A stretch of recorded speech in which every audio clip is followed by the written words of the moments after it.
each card is so different. And like you said, some of them were obvious. The Fool was the first one I ever did because it was so easy. It's like, of course, so perfect. And then Death being the Headless Horseman. And then I did The Queen love of of my life, the Pentacles. Headless Horseman. Queen of I've got Pentacles. my shirt on today. There it is. Yes, I love it. So good. So good. Thank you. So some of them were just so obscure and hard to figure out, and took me a few weeks to figure out what in the world I was going to do for it, because I wanted it to feel like it belongs, like it fits with the rest of the deck, of course, but also wanted it to feel kind of familiar and classic. Welcome to Big Crystal Energy, Season 3, the Veil Season. I'm Ashley, and I live at the threshold. Between medicine and magic, between the visible world and what waits just beyond it, between the person I present and the witch I am. I've learned something. The in-between isn't a problem to solve. It's a place of power. This season, we're exploring the veil, where Victorian women spoke for the dead, where fairies guard the crossroads, where glamour becomes armor, where you stop apologizing for being both things at once. The crystals have always known the way through. Let me show you. Welcome back to Big Crystal Energy. I'm Ashley, your favorite kooky spooky host, and I am so excited for today's episode. If you are new here, welcome. Welcome deep into Ashley lore. If you've been around for a while, you know how obsessed I am with the Headless Horseman. Longtime obsession. And The Legend of Sleepy Hollow is just an absolute classic. Today, I have with me the artist and creator behind The Legend of Sleepy Hollow tarot deck, which is this is just so exciting for me. He is a storyteller who bridges the folklore with the divination. And I've just been obsessed with this story since I was a kid. When I was growing up, we would watch this 1949 version of The Legend of Sleepy Hollow over and over and over again. I mean, we had VHS. We probably only had like 5 VHS to choose from. So it was just constantly on repeat. And so growing up, I knew every word of the story, every line, every song. I can still sing along with every song. And it just brings so much joy. And it just really shaped my love of the mystical, the macabre, and the unseen. So today we're stepping into the haunted woods of Sleepy Hollow itself, where folklore meets the fool's journey and imagination dances with intuition. So Nick, thank you so much for joining me. My pleasure. Now, just to get started, I want to know kind of your connection with The Legend of Sleepy Hollow. How did you get interested in it to begin with? I was raised on the Disney cartoon, and so we watched it all the time when I was little, and we've always been really into Halloween. My family really loves it. We dress up and celebrate and do all the Halloween things. So I've always been very enchanted by the story of The Legend of Sleepy Hollow. It's like some of the first, like real American folklore, and there's just something about it that I've always loved. So I'm just a huge fan. You guys, as a family, recently went and traveled to Sleepy Hollow, New York. Is that right? This year, right? Yeah.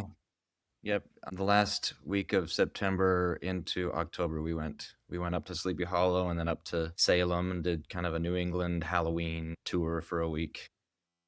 But it was just me and my wife and some friends, so we didn't bring our kids. Yeah, no, nice. We went at exactly the same time last year, and it was, oh my gosh. At first, we were planning a trip just to go to Salem, and then I was like, Sleepy Hollow's not that far away. Maybe we could just kind of pop down there too. And I'm so glad we did, because that's like a whole vibe on its own. And it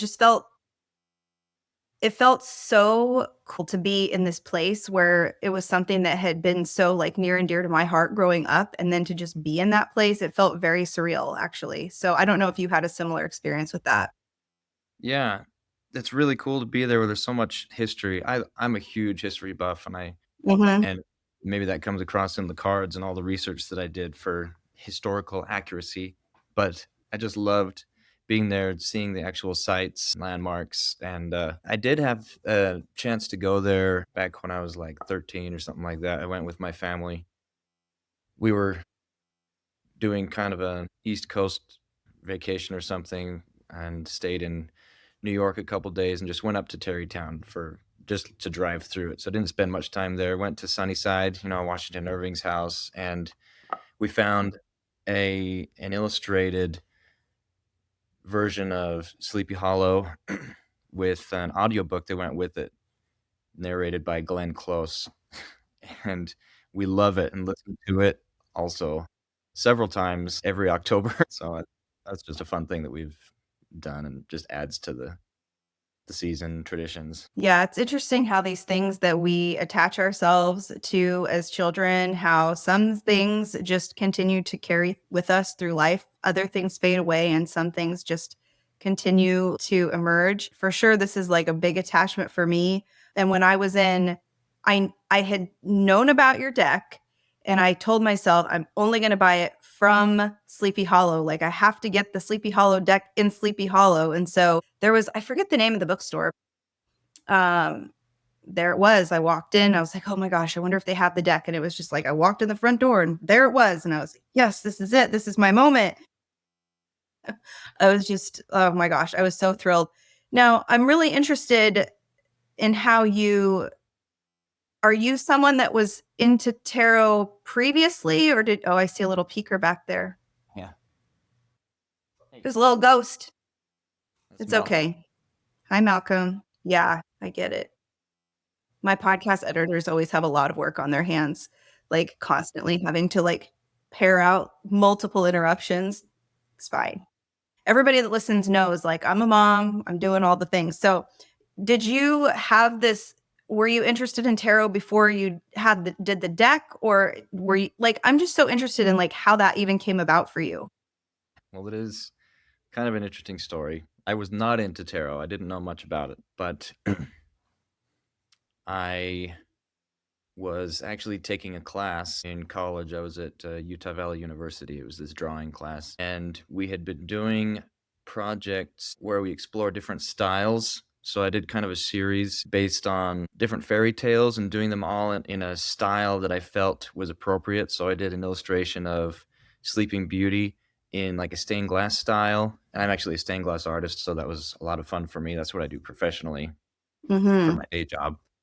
And I did like a face card design for Alice in Wonderland and like a Persian medieval manuscript for Aladdin. And then the final project, I was supposed to do 4 different illustrations in the same style for something along those lines. And so I think I was discussing possible ideas with a friend, and the idea for Legend of Sleepy Hollow came up, and I was like, you know what would really work well for that? And I wasn't sure if it had even been explored or tried. So I thought, tarot would be fun because it's got some occult and mystical and creepy vibes to it, and thought that would be really fun to try out. Mhm. So it seemed like a match made in heaven. And I Well, was it truly is. surprised no one had done it yet. No, it's perfect. I mean, like the fool's journey, right? I mean, it's like Yeah. how did anyone not see that before? But it's really perfect. And I'm so okay, yeah, because I did see on your website that you do a lot of amazing the stained glass. I mean, that's a pretty interesting day job. Yeah. It's not very common, luckily. I had not seen myself doing that. It's not something that I pursued early in life, but I had a background in art and thought maybe I would do graphic design or something like that, but that's really competitive. Everybody does that, it seems. And I didn't wanna be organizing, designing somebody else's work, which is what a lot of graphic design is, magazines and publications. So I decided to actually major in illustration, and there's a lot of illustration in stained glass. And so somebody I Mhm. knew was working for this stained glass company and said they were looking for help, and I was like, "I need a job." So they hooked me up, and I was like, "This is awesome. I love it. I wanna do it forever." Yeah. So, You have to have a lot of patience for that, I could imagine. yes, it's time consuming, very technical. I started out building windows, cutting glass and building them with the lead and everything. But now I'm in the designing and painting, which is a lot more artistic. So it's right up my alley, but it's a lot of fun.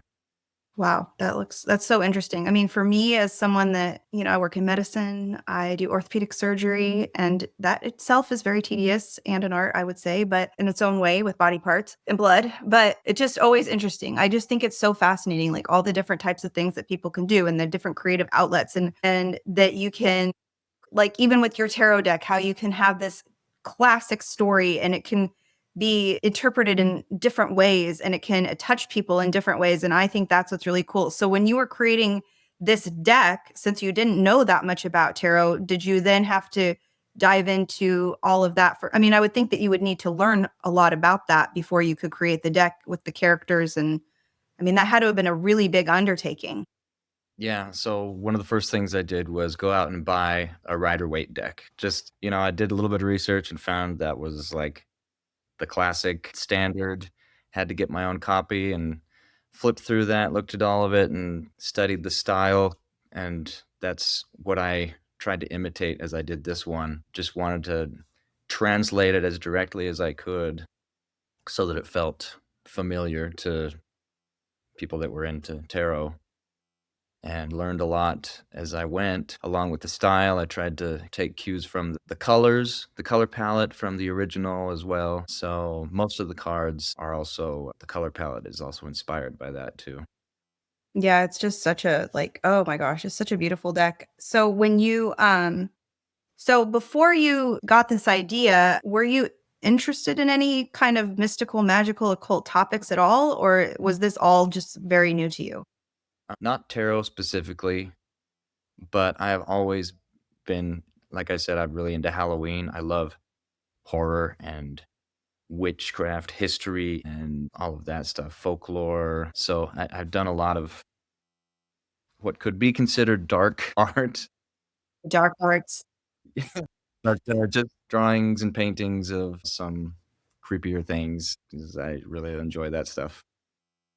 When you're making your stained glass, do you get like projects commissioned to you or how does that work? Because I'm thinking like, how do you do your stained glass? I mean, I know that's kind of an aside, but I mean, how does that work? It's usually commissioned. We don't usually do things just for ourselves because it's very costly, just the I can materials imagine. themselves, glass and lead and everything, and some glass is really expensive depending on the color. And we use different glass from different manufacturers around the world. But it's usually commissions. Our biggest client is actually the Church of Jesus Christ of Latter-day Saints. Being in Mhm. Utah, we do a lot of that, a lot of temples and things, but we do other like residential things. Most of our clients for residential projects are pretty well off to be able to afford a stained glass window in their, master bathroom or something like that. So we get a lot of that stuff, just fun things, random stuff, different, companies for like a commercial project, like theaters or, obviously lots of churches. We're actually working on one project that is kind of funded by us. We're trying to raise a lot of money for it. It's actually a stained glass building.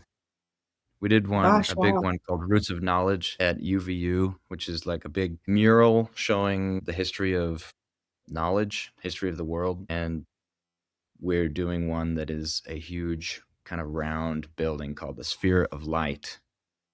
And it's also kind of showing a chronology of history, but it's more just a love letter to humanity. And it's it's a very ambitious project. So you'll have to look that up. Wow, that Sometime. sounds We're still in incredible. very early Oh, phases of it, and it's gonna be here in Utah, near where I work, actually, luckily. They're gonna break ground hopefully this year, start building it, and we're still very early stages of designing and have okay. very little actually made, but it's exciting to see That's it actually take shape. amazing. One of my best friends lives in Park City, so when, I'm always looking for an excuse to visit her in Utah and just enjoy some beautiful outdoor nature and all of those things, so when it's complete, I'm gonna have to, like, make my way over there and check it Yeah. all out because it Supposed to be sounds done fascinating. 2029, 2030. Okay. We wanna have it done well before the Olympics because 'cause they're coming here in a few years. Right, how cool. That sounds like such a fun project, gosh. To me, it sounds so interesting to like have a job that's like so creative all day, every day, and you're building all these things. My job, it's like, I mean, some days it's fun, but a lot of days it's like you're just in the thick of it. Yep. I mean, hence That's why I life. decided I needed. That's work. That's life too. I'm Yeah. sure it's not fun every day when you're doing it too. Yeah, there are headaches, of course, challenges, deadlines, personalities. Of course, just like anything. So when you were creating this deck, how did you? I mean, obviously, to me, the Ichabod definitely seems like the fool. I mean, there's some cards that seem pretty obvious, but I mean, all these different cards, I mean, coming up, I think, especially with the minor arcana, I think, how was that? Was that more challenging, or were you, like comparing the major arcana with the minor arcana? How was that? Yeah. The Legend of Sleepy Hollow is a short story. Right. There aren't very many characters in it, Exactly. so it would be a lot easier to do like a whole tarot deck with 78 unique illustrations based on a bigger story like Harry Potter or Lord of the Sure. Rings. Sure. But so for that reason, I kind of expanded it to general like colonial American history and also tried to tie in some of Washington Irving's other stories, especially when I was trying to design the devil card. That one was really Favorite, hard. which of course, So one of my luckily, favorites in the deck. I'm good. Yeah, I really enjoyed it. It was tough, but luckily Washington Irving actually has a story where he describes the devil's appearance in detail. Trying He's to got one pull it called up The in Devil my of Tom decks here. Walker. Trying to pull it up so I can, if anyone's watching, Yep, I that's can. it. Yeah, because I mean, this is not a traditional character that you see in The Legend of Sleepy Hollow. But I mean, I think also what I love about it too is that you had for the world. I mean, you had a picture from the classroom with the globe there.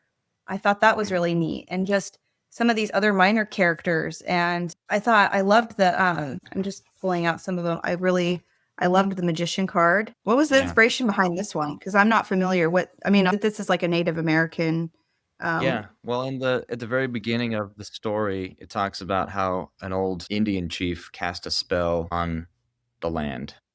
So it was kind of a magical place. Got it. So that one came to me pretty easily and it was really fun. I loved doing all the Native American cards, Mhm. all the did a lot of research into that to try and make it as accurate as I could because I couldn't have done them like Cherokee or Apache style Native American. I wanted them to feel like they fit the eastern woodland area. And then when you wrote, did you also, when you were doing this, you wrote all the meanings and everything in the deck? I mean, in the little booklet too?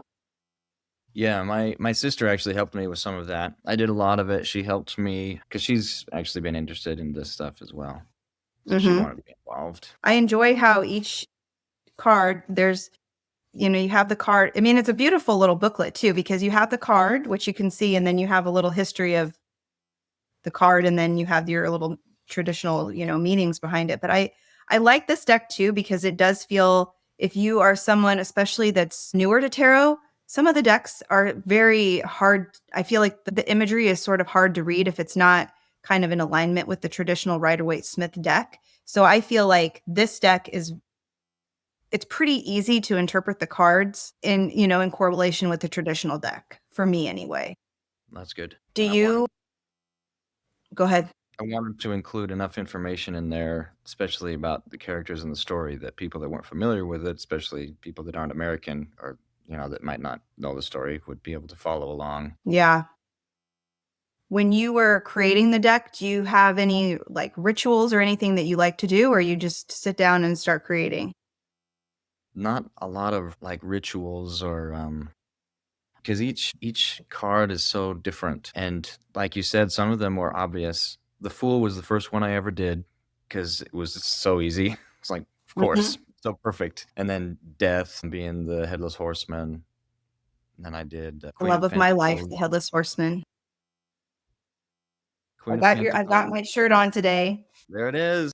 Yes, I love it. Perfect. The Death card. So good. So good. Thank you. So some of them were just so obscure and hard to figure out and took me a few weeks to figure out what in the world I was gonna do for it because I wanted to feel like it belongs, like it fits with the rest of the deck, of course, but also wanted it to feel kind of familiar and classic. It's fun to I like to be able to solve design problems with little details and things and change it up a little bit. Like the cups, they're not all just gold chalices. Hmm. Some of them are flower pots or teacups or something. And then the wands, the suit of wands is, could be garden tools or arrows or a broomstick. And then the swords were a lot of fun because I'm being a history buff. My family is actually really into military history. All the Sure. swords are like accurate Revolutionary era swords, That's including fun. George Washington's actual battle sword. It's in there. I think it's in the 10 of swords or something. One with the green handle. That was really enjoyable for me as well.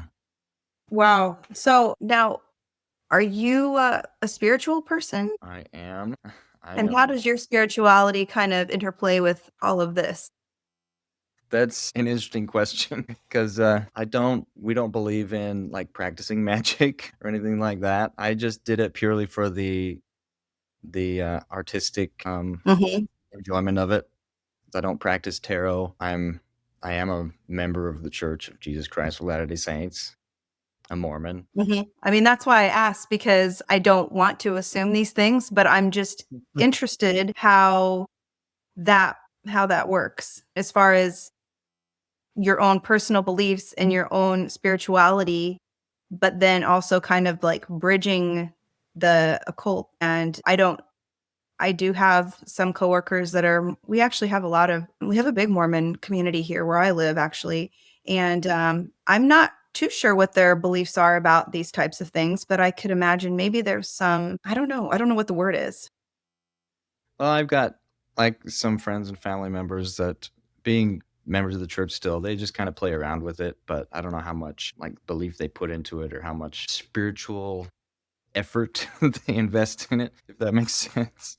Hmm. So I mean, there is a conflict there if you're, trying to bridge the two things too closely, I think. Yeah. I mean, because I grew up Catholic, right? So I have definitely members of my family that think I've completely gone off the deep end, and they think that they don't, but they don't really understand. So that's fine. But I mean, just I think that we have these different traditional spiritual paths, and then people that follow other paths, sometimes it can be looked at as the dark side or whatever. And I'm just curious, like, did you get any pushback when you were making the deck? Because I know that sometimes I get pushback for the things that I'm interested in, even though if most people would realize that, especially like with tarot, I mean, ultimately it's not really anything negative. I mean, you're just kind of like assessing different aspects of your life and your journey, things like that.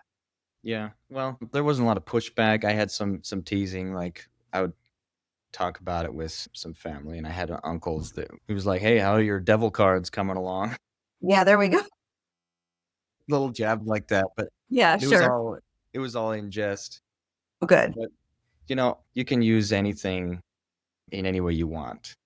That's You right. can use just regular poker face cards for cartomancy or something, or just use them Mhm. to play a game. That's right. So, it wasn't like a huge problem. It's not like I was gonna get kicked out of the church or anything like that, but Yeah.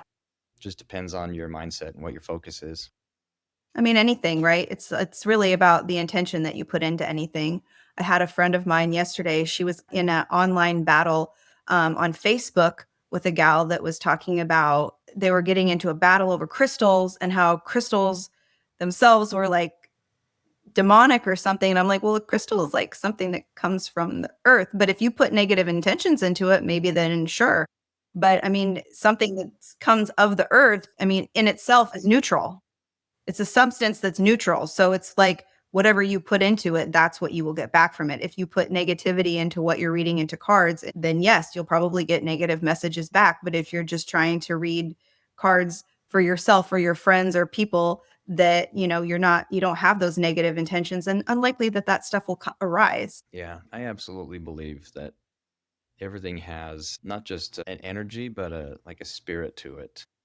Inanimate objects, animals, of course, but like trees, plants, the materials, the natural materials we use to build things. And I don't really believe that it's all neutral, but I think it all has a positive energy to it, the natural things, but they can be abused and perverted and have negative energy kind of forced into them, depending on how they're used. Sure. I mean, that makes sense.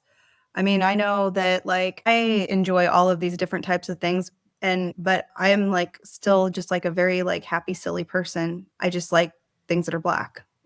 But to me, like that's a color that brings me joy. It's not a color that's like dark and emo and it's like just something, it's just a color. Yeah. So do you work with your cards at all personally, or do you like to pull cards for yourself sometimes just for fun? I've done it a couple times just with friends, yeah, just for fun. Like when my sister came up with all the Sleepy Hollow specific spreads that are in the Mhm. book. And so we tried some of those just for fun, but I don't do it. I certainly don't do it seriously. It was purely just for fun, a creative outlet. And I think that's interesting. I didn't even care if I like made money doing it. It was just kind of a passion project. I just wanted to do it and see if I could get it published. I wasn't even sure. Like when I first had that assignment in school that I was talking about when I got started, I only did 4 cards. And about a few months later, somebody saw them and was like, "Hey, do you have a whole deck? Because I'd like to buy it." I was like, "No. Are you kidding me?" Like It's a lot of work. 78 all unique illustrations, that would take a lot of work. And, they said, "Well, you should do a whole deck and then get it published." And thought about it a while, and they actually sent me a list of publishers to try out. So, I did maybe 10 more cards and then submitted them to, Schiffer Publishing and, got hooked up with them, and the rest I is bet they history. were really excited about it. Yeah, they were. They were pretty excited. Took a long time to get it done, and it was all Sure. new to me. I'd never published anything before, and I had never done tarot before, but it was all quite an experience. See, I think this is really interesting because you are someone, I think this whole story is like very fascinating because you're someone that comes from a spiritual faith that is not based in this realm at all. This started off as a project for school. You have this like deep love of history, which is awesome and it's very present. You're obviously a very talented artist. And, it's not even necessarily something that you practice regularly, which is quite unusual for tarot decks, right? Because most people that create decks are people that are very much into this divination type of practice. So I think that it's like very, very fascinating how this has worked for you, and that this isn't even like your main thing. You're a stained glass artist. And now I can only think about this wall in my living room that has this big window. And I feel like I just need a giant headless horseman stained glass space for Yeah, that window. you probably do. How much would that cost me? Well, it depends. There's such a wide range of, pricing for that depending on how big the pieces are, how much is painted, what kind of glass goes into it, how big it is, you Hmm. know, in total size, but, that could be really fun. Yeah. Have you ever done any stained glass based off of the Legend of Sleepy Hollow? Yet. Not yet. Not even a little piece, huh? No. Oh my gosh. I feel like I need to talk to you about this. Like, I feel like I need something. I feel like even if it's just like a little thing to hang in my window, that is like, this is like the evolution of the deck. The deck then has to go into the stained glass. I just can't believe that you've never done anything based on this. I've got it's hard to do personal projects when it comes to stained glass just because it is so time consuming, and since I do it for 40 plus hours a week already, few Wow. people want to work and then go home and do the same thing. No, no, I don't wanna do my work at night either, not at Yeah, all. so that is kind of an I hear obstruction. you. I hear you. I know the last thing I wanna do when I get home from work is have to open up my work laptop and answer patient messages. I'm like, "No, I don't wanna do that. I wanna go play with my Sleepy Hollow tarot deck and roam around and play with my demonic crystals and stuff." I don't know. It's just so funny. Like, I just think people are so crazy sometimes. Now, when you made these cards, did you like what medium did you make them on? It was all digitally on my iPad. Digital. Yeah. I wanted it, though, to feel all hand drawn. Yes. So every word, every letter is hand drawn. I didn't use a font. I didn't type it. Mm, All the lines, I tried to. There are a couple shapes in there where I used like the shape making ability of the app. I used Procreate, so you can sure. make perfect circles, perfect Sure. straight lines, and stuff like that. I tried to avoid it as much as possible because I wanted it to feel natural, like it was all done by hand. I mean, it looks like it, and that's why I was asking. I wasn't sure because it really looks that way. Do you have a couple favorite cards? Yeah, I'm not gonna say that they're quite like children because there are so many, and there are some that certainly aren't my favorites. But I mean, I really like all the Headless Horseman ones. Yes. Those were really fun. Anytime you're doing somebody on a horse, it's like pretty cool. All the knights, Knight of Pentacles, and I really enjoyed doing the Queen of Wands. Hmm. Just wanted to I do love that one. like a quintessential witch, I love you it. know, as classical as I could. And the Knight of Swords, Yeah, I love that one too. I thought it would be super fun to show him with his head because he actually found it sitting with him on his saddle. That's so cool. And like the High Priestess was really fun, I know there's and I do it a lot in the stained glass that I do, but I like hiding little tiny details and Easter eggs and stuff. sure, that's really fun. So like this, what is that? The Seven of Wands. They're trees, Mhm. wands. They're a bunch of little things hiding, little Mhm. creatures, a wolf and a little owl up here. The Uh, detail in all these cards is just unbelievable. this one, I wanted it to feel like the branches were like hands reaching out for him. Because that's what it feels like in the movie. I mean, the Yeah, old movie, right? Like he's yeah, going through and all the definitely, trees are coming alive and he definitely hears like inspired the by the one. knocking and such a classic. Now, how do your kids feel about it? Because my kids are like, that's old, mom. The movie, Yeah. they love it. We Good. watch it. We watch it I'm all the glad time. your kids are cooler than mine. Yeah. Well, there are certainly other movies that they pay closer attention to because they've seen that one so much. It's kind of Yeah, background noise, sure. but they still enjoy it. It's still like, once we turn that on every September, is like Halloween season has begun. Yeah. So, Do you guys do a lot of decorating at your house? yeah, we do. Especially outside. I have a whole yard display. It started out just as something I did for a project for school. I built a gibbet, like a full size like cage where you'd hang like a pirate or something. Cool.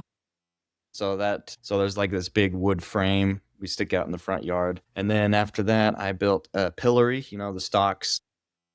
Mhm. Or it's kind of just a medieval torture theme, Nice. and it's all realistic and historically authentic. How cool. And just last year, I did a burning guy on the stake. So it's like a skeleton with all his charred guts and stuff and glowing with smoke coming out of him, and it's pretty intense. I bet your house is like a neighborhood fan favorite.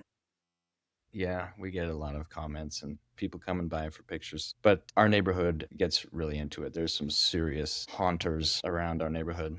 That's So so it's awesome. I love that. My neighborhood is so boring. Uh, but we tried to do it. We had this really cool headless horseman that we put together this year, but when they manufactured it, it didn't quite fit together right. So there was a lot of reconstructing of the pieces to get them to come together. But once it came together, it was really fun. And I was happy because I didn't see anyone else have that particular piece anywhere this year. Because that's the problem. I mean, when you buy these commercial things, like a lot of people have the same stuff. So it's really cool that you're able to make your own because then nobody else has it. Yep. I love making stuff. I As much as we love to go and see the stuff at like Home Depot, and there's so many 12-foot skeletons everywhere in the neighborhood. But I Sure. like to do unique things that are not found anywhere else. And my wife always likes to bring up, are you familiar with Parks and Recreation, the TV show? I identify a lot with Ron Swanson, and he says, buying things is for suckers because he makes everything from scratch.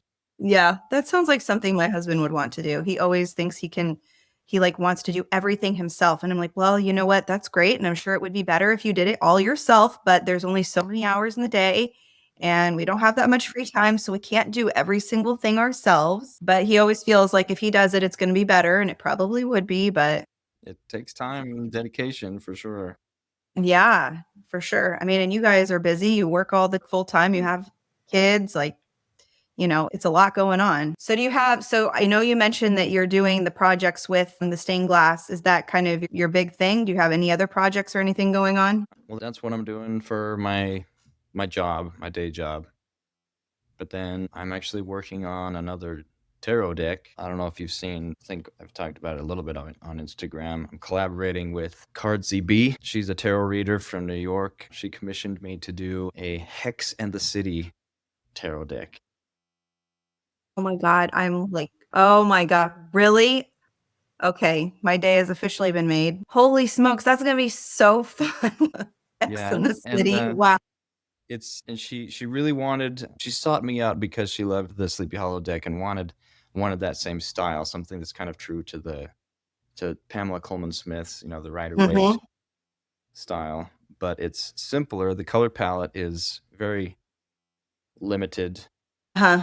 It's going to be gold foil with Oh, a few okay. colors. So here's a sneak peek. Okay. Yeah.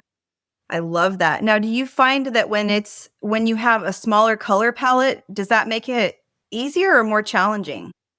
There is a challenge in trying to figure out how to do it justice with just Mhm. bold lines, especially doing it where you're drawing everything with the lighter color instead of using a black outline. That is a challenge as well in and of itself. But if you can do that well, then you just kind of pick what highlight do you want to throw in there. Mhm. So like here's another one.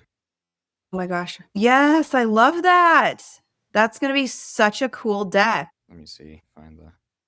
This is like the perfect one. This was the first one, of course. Oh yeah, she's a vibe, just cruising through the city, living her best life. Oh my gosh. I Really modern witch, big city, Sex in the City inspired. Yes, I'm here for it. I am here for it. Wow, that just totally made my day.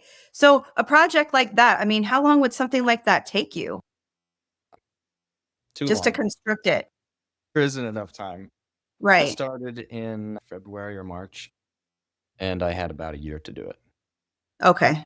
which is, let's see, is that how fast it was? I think so. So it's more than one deck a week, which is quite fast. Yeah. I mean card. Yeah. And some are really easy. Some I can do in just a couple days. Sure. Some of them will take 2 weeks. Just Yeah. to figure out how to do it, and then especially if one of the figures is supposed to look like somebody specific, so getting the likeness right Mhm. can take time. Wow, that is gonna be such that oh my gosh, people are gonna absolutely love that. I know it. I know it's gonna be a big seller. Yeah, I hope That's gonna be so. so cool. Gosh, to be like, I'm the one that made this deck. That has to be so cool. Well, it was cool.